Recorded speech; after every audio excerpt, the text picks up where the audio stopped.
माचिस किसी दूसरी चीज को जलाने से पहले खुद को जलाती है, इसी तरह गुस्सा पहले आपको बर्बाद करता है फिर दूसरे को। नमस्कार दोस्तों, मेरे मोटिवेशनल चैनल में फिर से आपका एक बार स्वागत है।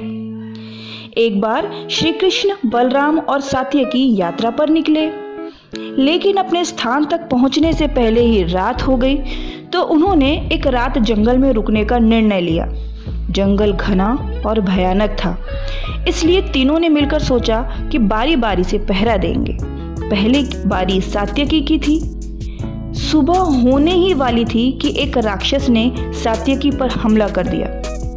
सात्यकी अपनी वीरता के लिए प्रसिद्ध थे, इसलिए उन्हें राक्षस के दुस्साहस पर गुस्सा आ गया और वे राक्षस से लड़ते रहे। जैसे जैसे सात्यकी का गुस्सा बढ़ रहा था, उस राक्षस का शरीर भी बड़ा होता जा रहा था।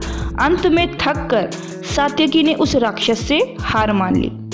अब दूसरी बारी बलराम की थी। उनके साथ भी यही घटना हुई।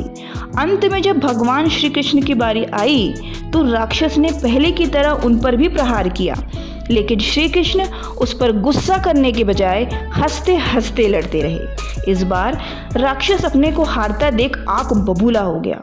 वह जितना गुस्सा कर रहा था, उतना ही उसका शरीर छोटा हो रहा था और धीरे धीरे वह एक मच्छर के बराबर रह गया। भगवान श्री कृष्ण ने उसको पकड़कर अपने गमछे से बांध लिया और सुबह होने पर सात्यकी और बलराम को दिखाते हुए बोले, देखो, यह रहा तुम्हारा राक्षस। यह और कुछ नहीं बल्कि हमारा क्रोध ही है। जिसका जितना क्रोध बढ़ता है, उतनी ही असुरता बढ़ती है, और जितना मन शांत रहता है, क्रोध का नाश होता है। दोस्तों, सार यह है कि जब क्रोध इंसान के ऊपर हावी होता है, तब अच्छाई और बुराई के बारे में सोचे बिना ही कार्य होता है, जिसका परिणाम दुखद होता है। क्रोध और अहंकार के कारण ही रावण का विनाश हुआ था। दोस्तों, अगर ये कहानी आप लोगों को पसंद आई हो, तो प्लीज़ इसे like, share, comment and subscribe जरूर करिएगा। धन्यवाद।